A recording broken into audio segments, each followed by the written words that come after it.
I'm Gloria Thompson, 62 years old, and I always thought I had the perfect family. For 40 years, I stood by Richard through everything raising our son and building a life I was proud of. Then came that Tuesday when my entire world shattered.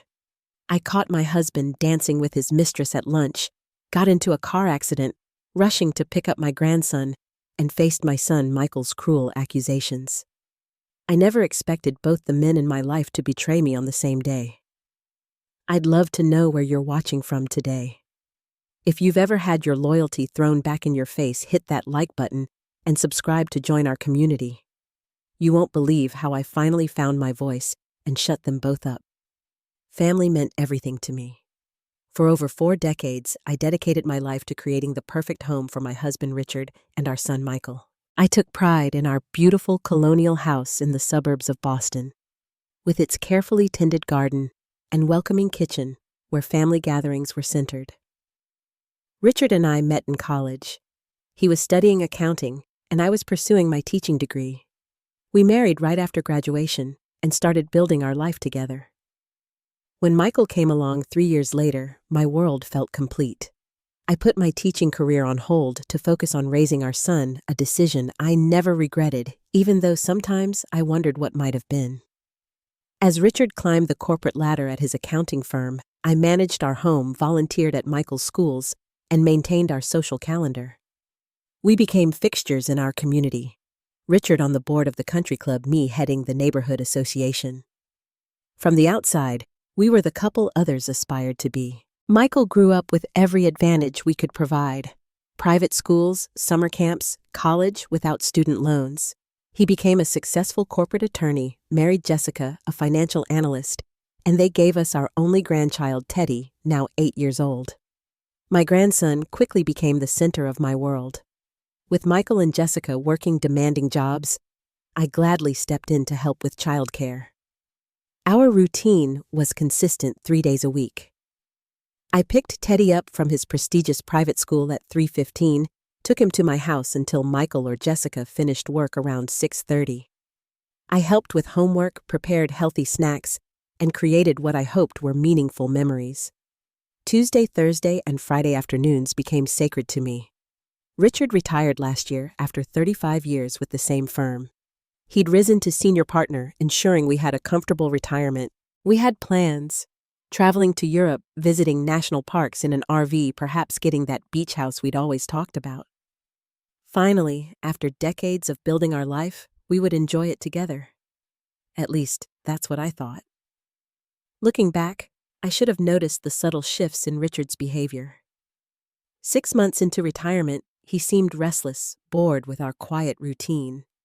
He joined a new gym, bought a sleeker wardrobe, and started having regular meetings with former colleagues. His phone became a closely guarded possession, and he'd step outside to take calls. Classic signs, I suppose, but after 40 years of marriage, suspicion wasn't my default response. I convinced myself he was just adjusting to retirement. Many men struggle with the transition, losing their professional identity after decades of defining themselves through work. I tried to be understanding, encouraging his new interests, never questioning the increasingly frequent absences. Michael, meanwhile, was thriving in his career, but growing more demanding of my help. What started as 3 afternoons weekly with Teddy gradually expanded. Could I take him to Saturday soccer practice, cover school holidays, be available during business trips? I rarely said no, eager to be needed to be the dependable mother and grandmother. Jessica was cordial, but distant. 10 years into their marriage, I still felt I was auditioning for her approval. She had strong ideas about Teddy's upbringing. Organic foods, only limited screen time, carefully selected educational activities. I followed her instructions meticulously, afraid any deviation might result in reduced time with my grandson. The perfect grandmother to complement the perfect mother. That's how I saw my role. Just as I'd been the perfect wife to complement Richard's role as provider. My own needs and identity had long been secondary, a fact I didn't fully recognize until everything fell apart. At our last family dinner, before that fateful Tuesday, Michael mentioned a big case he was working on. "Mom, I might need extra help with Teddy these next few weeks. This merger is massive. Of course, I responded immediately. Whatever you need. Richard shot me a look across the dinner table. Later, he commented, "You do realize you can say no occasionally." We had talked about that weekend trip to Vermont. I dismissed his concern. Family comes first. We can go to Vermont anytime. If only I'd known how quickly my concept of family would be shattered. The week before everything changed, my friend Diane made a casual comment at our book club. "I thought I saw Richard having lunch downtown with some woman yesterday. Probably a colleague, but they seemed pretty friendly." I laughed it off. "He meets with his old work friends all the time. Probably just catching up." Diane gave me a strange look but didn't press further. I pushed away the flicker of unease her words triggered. Richard and I had been married for 40 years. We had grandparent duties and retirement plans. Affairs happened to other couples, not us. How confidently naive I was, how secure in my role as the indispensable center of our family unit. The perfect wife, mother, and grandmother. These identities had become so thoroughly entwined with my sense of self that I couldn't imagine life without them. I couldn't have known that in less than a week, every certainty would crumble, and I would be forced to confront not only my husband's betrayal, but also the painful reality that my son had come to take me completely for granted. Tuesday morning dawned bright and clear, a beautiful May day in New England. I remember thinking how perfect the weather was as I prepared Richard's breakfast. His favorite omelet with spinach and feta cheese, whole grain toast, fresh squeezed orange juice. Little details I prided myself on, small acts of love performed without expectation of recognition. "Any plans today?" I asked, setting his plate before him. "Meeting some colleagues for lunch," he replied, not looking up from his tablet. "Might play a round of golf after." Normal, routine, nothing to suggest this ordinary Tuesday would become a dividing line in my life. Everything before, everything after. After Richard left, I tidied the kitchen and planned my day. Grocery shopping, dry cleaning pickup, maybe some gardening before collecting Teddy at 3:15. I had just finished loading the dishwasher when my phone rang. Diane. "Gloria, I need to tell you something, and I'm not sure how." Her voice had an unusual tension. "What is it?" "I saw Richard again yesterday, with the same woman from last week. They were at Costello's and Gloria. They were holding hands across the table. It didn't look like a business lunch." My stomach dropped. Costello's was an intimate Italian restaurant known for its romantic atmosphere. Not where you'd take a colleague. "Are you certain it was Richard?" I asked, though I knew Diane wouldn't have called otherwise. "Positive. I'm sorry, Gloria. I debated whether to tell you, but if it were me, I'd want to know." After hanging up, I sat at my kitchen table, my mind racing. Richard had mentioned lunch with colleagues today. Would she be there? Was this a regular occurrence? I made a decision. Instead of speculating, I would see for myself. Richard's usual haunt was Winston's Steakhouse downtown, where he often met former coworkers. I would go there casually, as if I happened to be shopping nearby. I spent an unusual amount of time on my appearance. A navy dress that Richard had once complimented pearl earrings, careful makeup. If I was about to confront my husband about a potential affair, I wanted to look my best. Armor of sorts. The drive downtown took 30 minutes. I rehearsed scenarios in my head. Perhaps there was an innocent explanation. Perhaps Diane had misinterpreted what she saw. Perhaps I was overreacting based on a few recent behavioral changes. I parked in the public garage near Winston's and checked my reflection in the rearview mirror. My hands were trembling slightly, but I looked composed, dignified. Whatever happened next, I would handle it with grace. As I approached the restaurant, I scanned the parking area. Richard's silver Lexus was there, confirming he was inside. Taking a deep breath, I entered the dimly lit steakhouse, asking the hostess for the ladies' room so I could survey the dining area without being immediately noticed. That's when I saw them. Not at Winston's usual power lunch tables by the windows, but tucked into a corner booth, heads close together. Richard was smiling in a way I hadn't seen in years. Animated, youthful, captivated. The woman facing him was attractive, perhaps early 40s, with sleek dark hair and an elegant blazer. Professional, polished, at least 15 years my junior. I ducked behind a decorative pillar, my heart hammering. They were too engaged in conversation to notice me. I could hear snippets of their exchange, something about a weekend in Cape Cod, laughter about an inside joke, his hand reaching across to touch hers. "The usual table in Newport this Saturday," she asked, clear enough for me to hear. "Wouldn't miss it," my husband of 40 years replied. "I told Gloria I have a golf tournament." My legs nearly buckled. Newport. Richard had been going to golf weekends in Newport once a month since retiring. I had packed his bags, wished him well, never questioning. I felt physically ill, my chest constricting painfully. This wasn't a recent development or a one-time indiscretion. This was an established affair with routines and traditions of its own running parallel to our marriage. I couldn't confront them there, not in public, not when I could barely breathe. I slipped out of the restaurant unnoticed and sat in my car, hands gripping the steering wheel. When they emerged 30 minutes later, I followed at a distance. They walked close together, but not touching. Careful, practiced. They stopped at the entrance to the Warwick Hotel, 2 blocks away, looked around quickly, then entered together. A hotel. In the middle of a weekday. There was no mistaking what that meant. I sat in my parked car for I don't know how long, staring at the hotel entrance. 40 years of marriage, 1 son raised together, a lifetime of shared memories. And Richard had been lying to my face, making a mockery of our vows, our history, our future plans. Tears came, then great heaving sobs that shook my entire body. I lost all track of time as grief washed over me in waves. The dashboard clock eventually caught my attention. 3:47 p.m. 3:47. Teddy. School pickup. I was over 30 minutes late. Panic surged through me as I fumbled for my phone. 3 missed calls from the school. 2 from Michael. In my shocked state, I hadn't heard them. I started the car with shaking hands and pulled into traffic, trying to call Michael while navigating downtown streets. Voicemail. I tried the school next, assuring them I was on my way, apologizing profusely. Yes, they had contacted Michael as the secondary pickup person. Yes, he was on his way.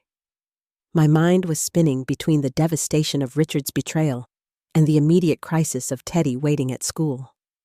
I took the expressway, trying to make up time, wiping tears that wouldn't stop flowing.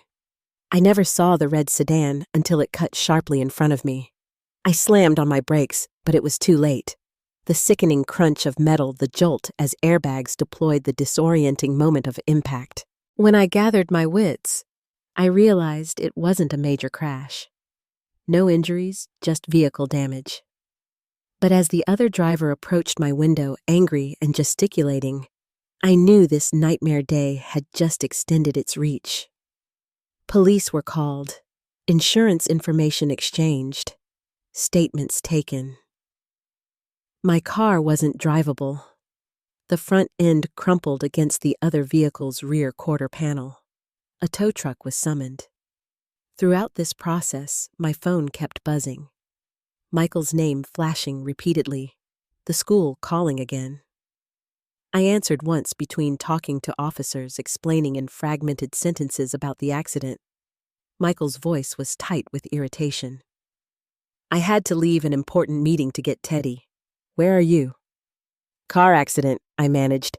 "Downtown, police here, call you back."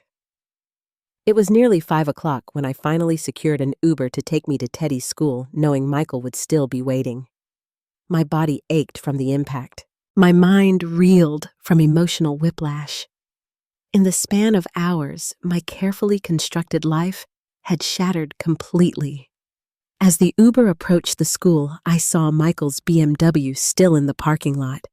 My stomach knotted with dread. I was about to face my son's anger while carrying the raw wound of his father's betrayal. How could I possibly navigate this? The school building was mostly empty now, just a few staff members remaining. I found them in the administrative office, Michael pacing impatiently, Teddy sitting quietly with a book. My grandson looked up first, his face brightening. "Grandma, Dad said you had a car crash. Are you okay?"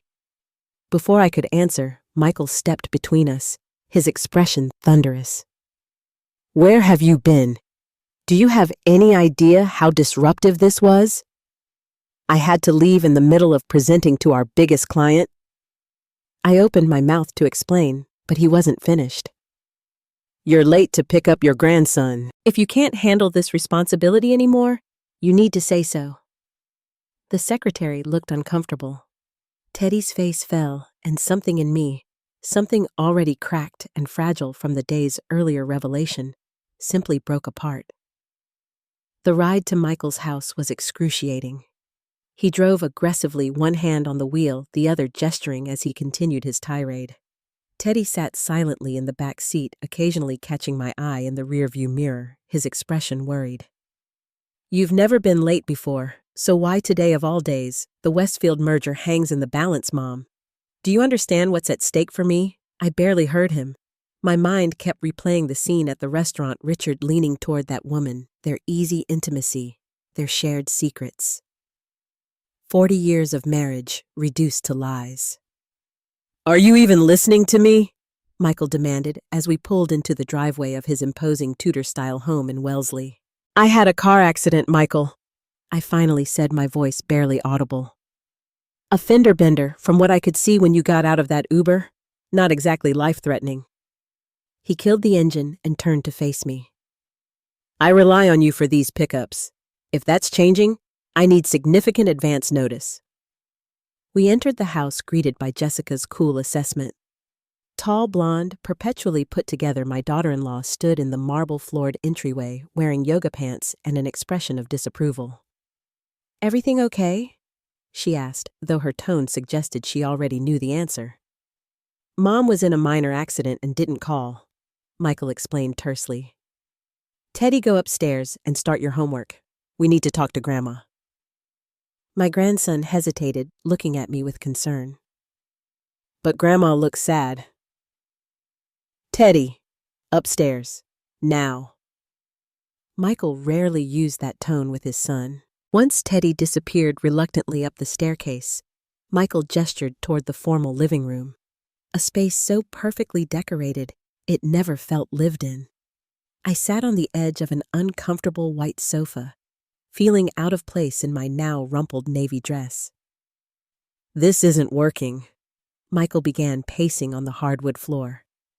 "We need a more reliable arrangement." "Michael," Jessica interjected, perching beside me on the sofa. "Perhaps your mother is finding the schedule too demanding. She isn't getting any younger." That stung, though I knew 62 wasn't exactly ancient. Still, the implication was clear. I was becoming a liability rather than an asset. "Maybe we should look into that after-school program at Lakeside Academy," Jessica continued as if I weren't sitting right beside her. "It's expensive, but clearly worth it for the reliability factor." "I had a car accident," I repeated, my voice stronger now. "I was hit from behind. The police were there. My car is totaled." Michael waved this away. "Accidents happen, but phones exist for a reason. You should have called immediately." "I tried to call you," I said. "You didn't answer." "Because I was in a meeting I had to leave anyway." His voice rose. "This isn't just about today. It's about establishing clear expectations going forward. I'm thinking we need a written agreement about pickup times, backup plans, communication protocols." Something inside me shifted. Here I sat, bruised from an airbag deployment, emotionally devastated from discovering my husband's infidelity, and my son was talking about communication protocols as if I were an underperforming employee rather than his mother. "A written agreement," I echoed flatly. "We need reliability, Gloria," Jessica chimed in. "Teddy's schedule is important. Our careers are demanding. We've built this family structure with certain expectations." Family structure, expectations. The words echoed hollowly as I thought about Richard entering that hotel, dismantling our family structure, violating the most basic expectation of marriage. "Mom, are you even paying attention?" Michael snapped his fingers in front of my face, a gesture so dismissive I physically recoiled. "This is serious, if you can't commit to being on time every time we need to make other arrangements." I looked at my son, truly looked at him, and suddenly saw not the little boy I'd raised, but a stranger, a man so consumed by his own importance that he couldn't see his mother was falling apart. "My car is totaled," I said slowly, "because I was rushing to pick up Teddy after discovering your father is having an affair." The words hung in the air. Michael's expression froze. Jessica's perfect posture stiffened further. "What?" Michael finally managed. "Your father, my husband of 40 years, is having an affair with a woman young enough to be his daughter. I saw them together today, followed them to a hotel. That's why I was late. That's why I got into an accident, because my entire world was collapsing and I could barely see straight to drive." Michael sank into an armchair, his face ashen. Jessica stared at her manicured nails. "That's not... Dad wouldn't..." Michael stammered. "He has been. For months, probably longer. Regular meetings, weekend trips disguised as golf tournaments, a standing reservation in Newport apparently." The silence stretched uncomfortably. My revelation had completely shifted the dynamic in the room. Michael's righteous anger deflated, replaced by uncomfortable shock. "I'm sorry," he finally said, the words sounding unpracticed. "I didn't know." "How could you? I didn't know either until today." I stood up suddenly, needing to leave this pristine, uncomfortable space. "I need some time alone. I'll call an Uber." "Mom, wait." Michael stood too. "You shouldn't be alone right now. Stay here tonight." The offer came too late. The damage was done. I'd seen clearly how little my feelings mattered when they inconvenienced him. "Thank you, but no. I need space to think." "At least let me drive you," he insisted awkwardly, reaching for my arm. I stepped back. "I'm perfectly capable of arranging my own transportation. I've been doing it for years while you were building your important career." The edge in my voice surprised even me. Years of accumulated resentments I hadn't even recognized were suddenly finding expression. "Can I at least say goodbye to Teddy?" Michael nodded, looking somewhat lost. I climbed the stairs to Teddy's room, finding him at his desk, pretending to do homework, but clearly having been listening. "Are you leaving, Grandma?" His small face looked worried. "Dad was really mad." I sat on the edge of his bed. "I need some time to myself tonight. Sometimes grown-ups do." "Is it true about Grandpa?" My heart sank. Of course he had heard. "That's something for grown-ups to worry about, not you." He got up and wrapped his arms around my neck. "I'm sorry you had a car crash, and about Grandpa being mean." Children's simple compassion offered without reservation, something my own son had apparently forgotten how to give. I hugged Teddy tightly, tears threatening again. "I love you, sweetheart, so much. Will you still pick me up from school? We'll figure things out." I promised not wanting to make commitments I might not be able to keep. I left Michael's house with my dignity intact, but my heart in pieces. Instead of going home to confront Richard, I checked into a hotel near the interstate. For the first time in over 40 years, I would sleep alone, adrift in a life suddenly unrecognizable. I barely slept that night. The hotel room, with its generic artwork and unfamiliar sounds, offered no comfort. My phone buzzed repeatedly with messages from Richard. "Where are you? Coming home for dinner. Gloria, please call me. Getting worried. Please respond. This isn't like you." Around midnight, I finally sent one text. I know about her. I saw you today at Winston's and followed you to the Warwick Hotel. I need space. Don't contact me. His response came immediately. It's not what you think. The oldest cliché in the book. I turned off my phone. The night stretched endlessly as I stared at the ceiling, replaying 4 decades of marriage in my mind. Our wedding day, Richard handsome in his rented tuxedo. The tiny apartment where we started our life together. Michael's birth. Richard crying as he held our son for the first time. Family vacations, house purchases, career milestones, shared dreams. Had it all been a lie? Or had we simply grown so far apart that he sought elsewhere what he no longer found with me?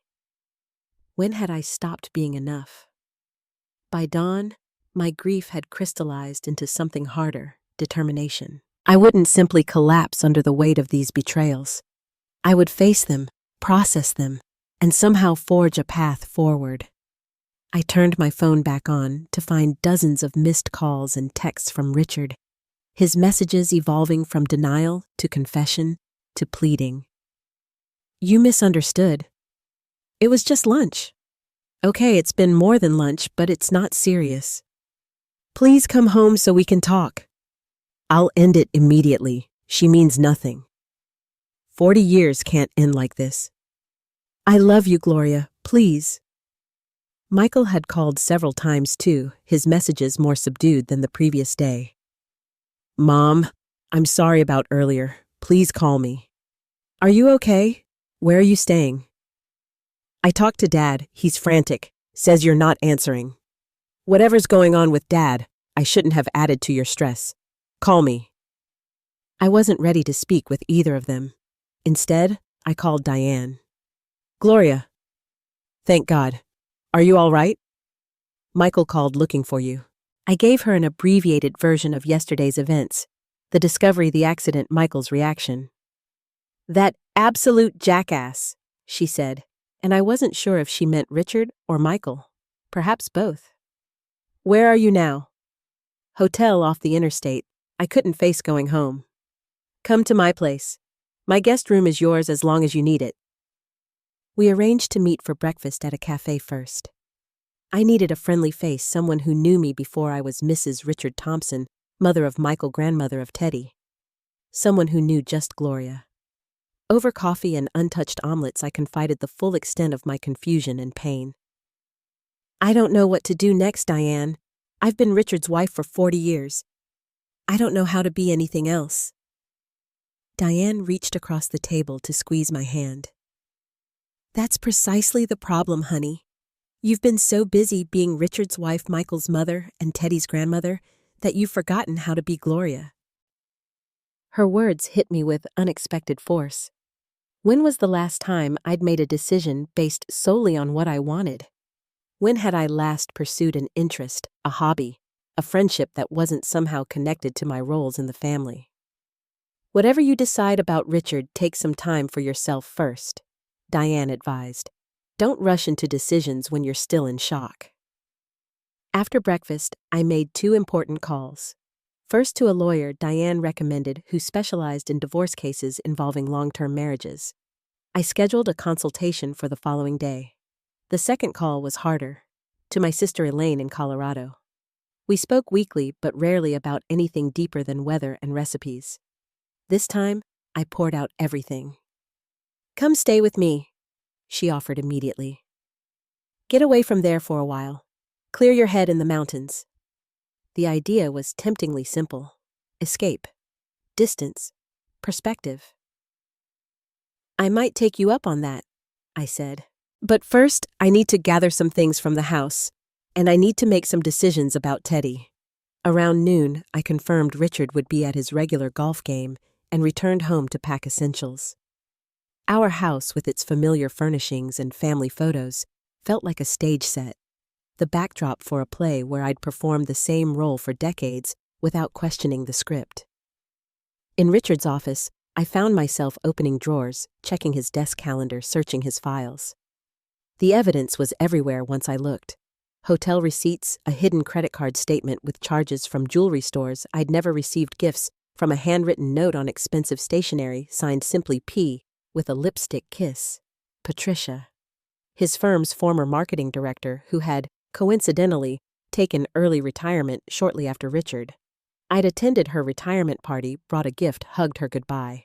The humiliation burned fresh. I was placing these items in an envelope when my phone rang. Michael again. This time I answered.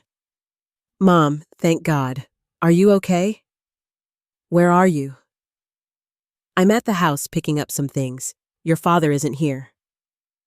Stay there. I'm coming over. We need to talk. Michael, I'm not sure that's a good idea right now. Please, Mom. I was completely out of line yesterday. Let me apologize properly. I relented partly because I did need to discuss my plans regarding Teddy. 30 minutes later, Michael arrived looking uncharacteristically disheveled, his usual confident demeanor replaced by awkward contrition. Mom, I'm so sorry, he began as soon as I opened the door. What I said yesterday was inexcusable. I had no idea what you were going through. I let him in, but maintained an emotional distance. You shouldn't need to know I'm in crisis to treat me with basic respect, Michael. He winced. You're right. I've been taking you for granted. Jessica said the same thing last night. We sat in the living room, the same space where Richard and I had entertained countless dinner guests, celebrated holidays, lived our supposedly happy life. I spoke with Dad, Michael said. He's a mess. Says it was a stupid mistake that he wants to fix things. It wasn't a mistake, Michael. Mistakes happen once. This was a deliberate, ongoing choice to betray our marriage. My son looked down at his hands. I can't defend what he did. It's inexcusable. But 40 years is a long time to throw away. I didn't throw it away, I said sharply. He did. Michael nodded slowly. What are you going to do? I'm still figuring that out. I've spoken with a lawyer. I'm considering going to stay with Aunt Elaine for a while. In Colorado, what about Teddy? Your pickup days. There it was again. His first thought was how my crisis affected his convenience. Michael, I love Teddy more than words can express. But right now, I need to take care of myself. For perhaps the first time in my adult life. But who will help with childcare? Jessica's promotion just went through and my partnership track requires... I cut him off. There are after-school programs, babysitters, nannies, other parents. Solutions that don't involve expecting your mother to structure her entire life around your schedule. He looked genuinely shocked. I had never spoken to him this way before. This isn't just about your father's affair, I continued. Yesterday showed me something important. You and Richard both view me as a function, not a person. I'm the reliable wife, the convenient grandmother, the support system that's always there with no needs or feelings of my own. That's not true, Michael protested, but weakly. Isn't it? When have you last asked me about my day, my interests, my dreams? When have you considered that I might have plans that don't revolve around your family's needs? Michael had no response. In his silence, I saw the truth. He couldn't recall because it had never happened. I'm taking a month, I said firmly. 4 weeks in Colorado with Elaine. When I return, we'll establish new boundaries and expectations. I'll still be part of Teddy's life, but on terms that respect my personhood. A month? Michael looked panicked. But what about... Your childcare needs are not my emergency, I interrupted, surprising myself with my firmness. Figure it out, Michael. You're a brilliant attorney who negotiates million-dollar deals. Surely you can arrange after-school care for one child. As he left, looking somewhat shell-shocked by this new version of his mother, I felt a strange lightness. Setting boundaries hurt, but the space they created was already allowing me to breathe more freely than I had in years. My sister Elaine lived in a cozy A-frame cabin outside Boulder, having relocated there after her own divorce 12 years earlier. When I arrived at the Denver airport, exhausted from emotional turmoil and travel, she was waiting with a handmade sign reading, "Gloria's Fresh Start," decorated with glitter and smiley faces. "Welcome to the Liberation Tour," she said, hugging me tightly. "First stop remembering who you are without them." The month in Colorado became exactly that, a rediscovery of the woman who existed beneath the layers of wife, mother, and grandmother. The Gloria who loved watercolor painting but had abandoned it when Michael was born. The Gloria who enjoyed hiking but had stopped because Richard preferred golf. The Gloria who had dreams of her own that had been carefully packaged away to make room for everyone else's. Elaine introduced me to her circle of friends, vibrant, independent women in their 50s and 60s who had rebuilt lives after divorce, career changes, or widowhood. They welcomed me into their book club, their hiking group, their pottery class. For the first time in decades, I formed friendships that had nothing to do with my husband's business connections or my son's school parents. I joined a support group for women dealing with infidelity. In their stories, I heard echoes of my own, the shock, the self-doubt, the painful questioning of every memory. But I also witnessed their resilience, their gradual healing, their discovery that life continued, often becoming richer and more authentic after the initial devastation. Meanwhile, Richard continued his campaign of remorse and reconciliation. Daily texts, flower deliveries to Elaine's house, promises to attend counseling to change to make amends. I responded minimally, maintaining the distance I needed to think clearly. Michael called weekly, his tone markedly different, respectful, less demanding. He sent photos of Teddy with updates on school projects and soccer games. I had video calls with my grandson, treasuring his unfiltered affection and innocent perspective. In my third week in Colorado, I received a call from my lawyer with an unexpected development. Richard had transferred a significant sum into a new account in my name only, not required by any court order, but a gesture of financial acknowledgement after 40 years of shared life. "He wants to show good faith," my lawyer explained. "But you're under no obligation to let this influence your decisions." The money provided options, expanding my possible futures beyond what I'd initially imagined. I could afford my own place if I chose not to return to our shared home. I could travel. I could take classes. I could breathe. That evening, I finally took Richard's call. "Gloria." His voice cracked slightly. "Thank you for answering. I've been going crazy without you." "How's Patricia?" I asked calmly. A painful pause. "It's over. It was over the moment you found out. It was a terrible, unforgivable mistake." "Why Richard? After 40 years, why her?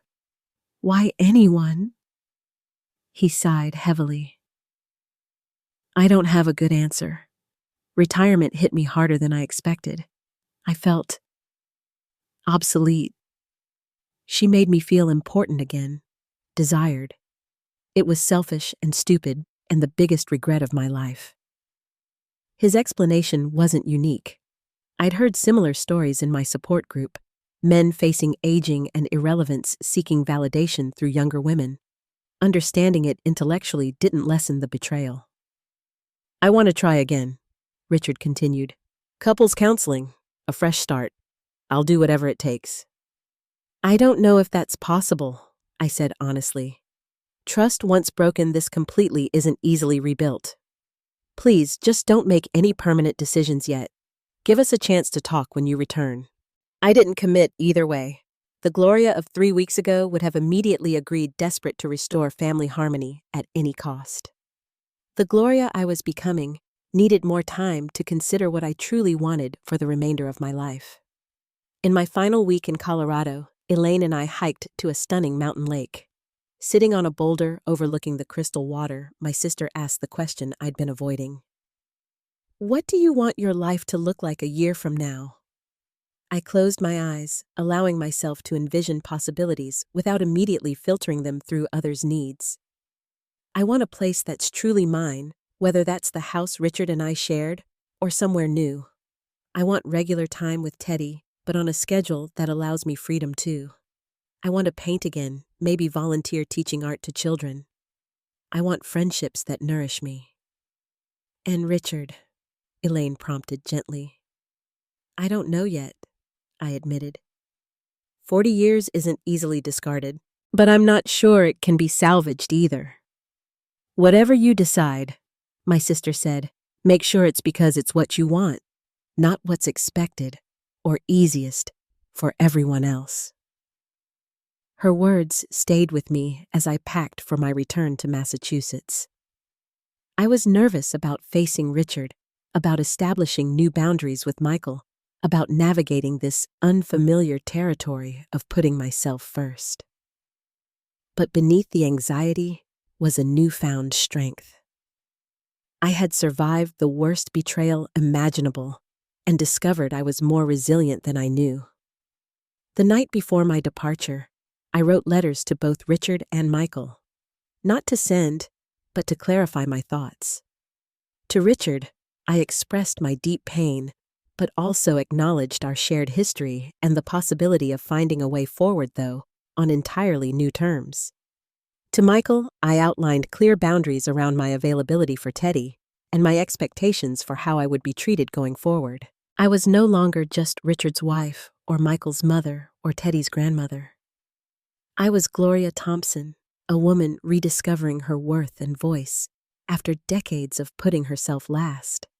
As my plane descended toward Boston the next day, I felt equal parts apprehension and determination.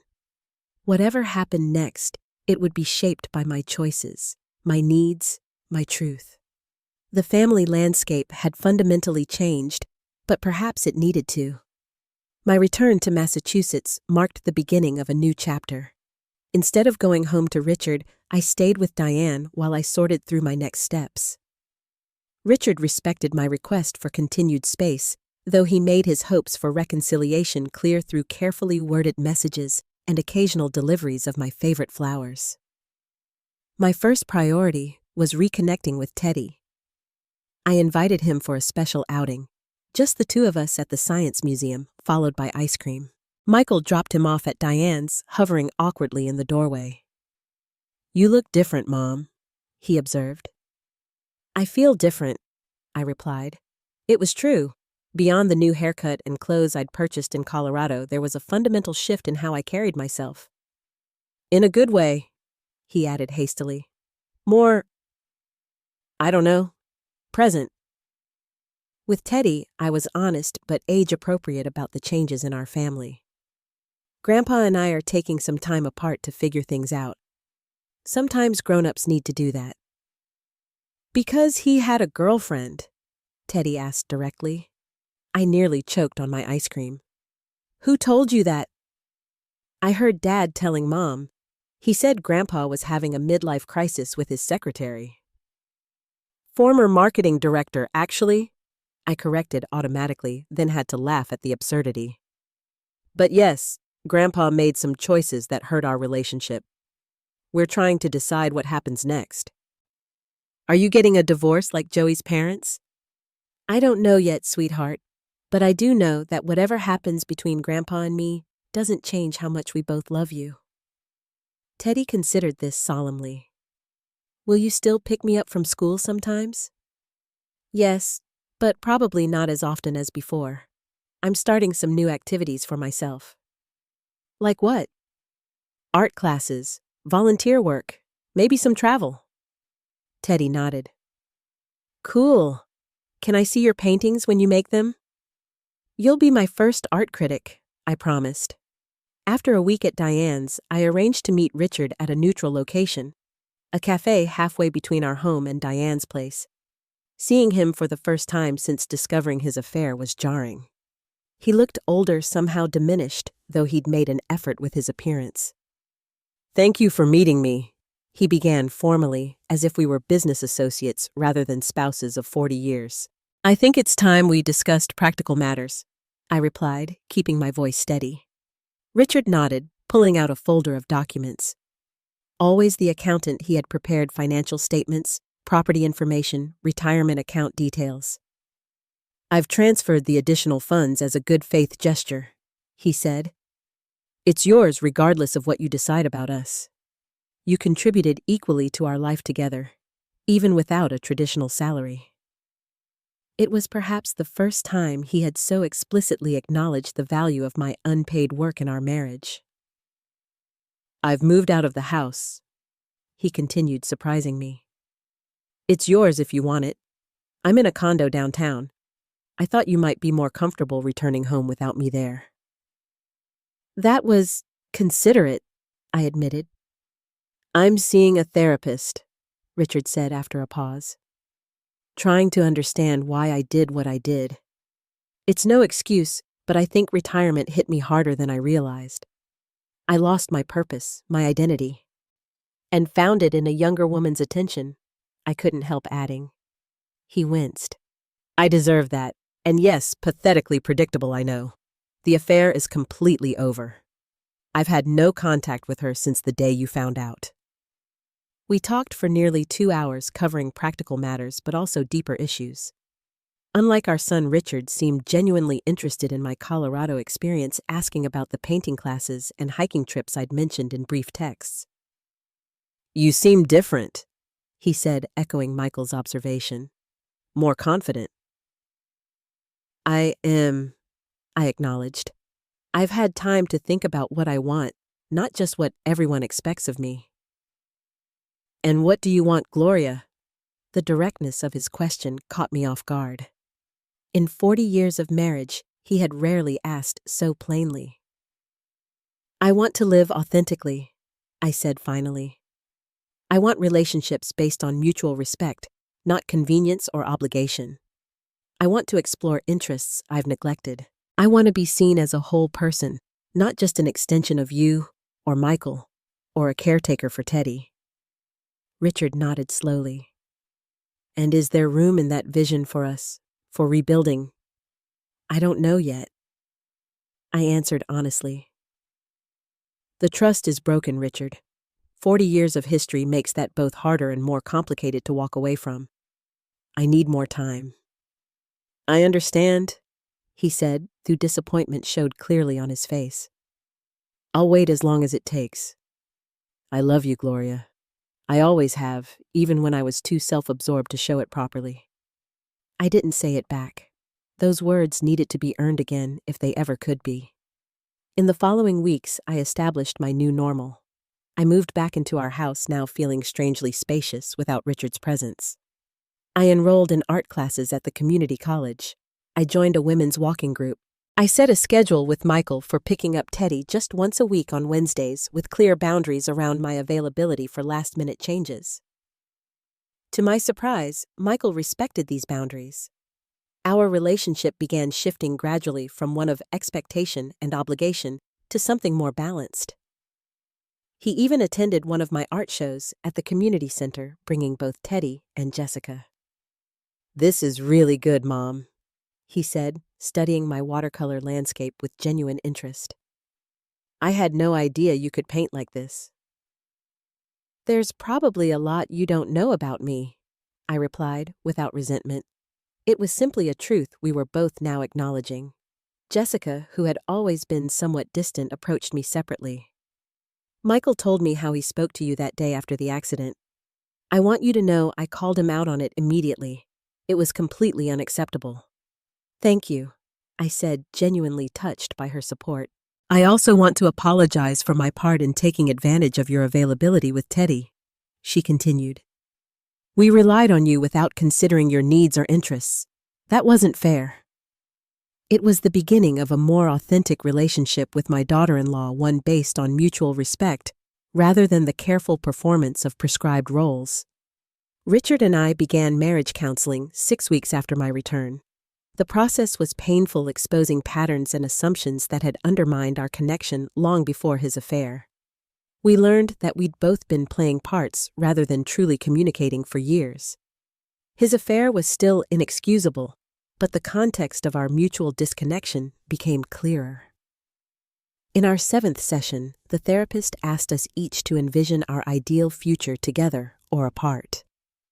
Richard spoke of redemption, of rebuilding trust, of creating a new relationship based on genuine partnership rather than traditional roles. He talked about supporting my newfound interests, traveling together, but also respecting my independent activities.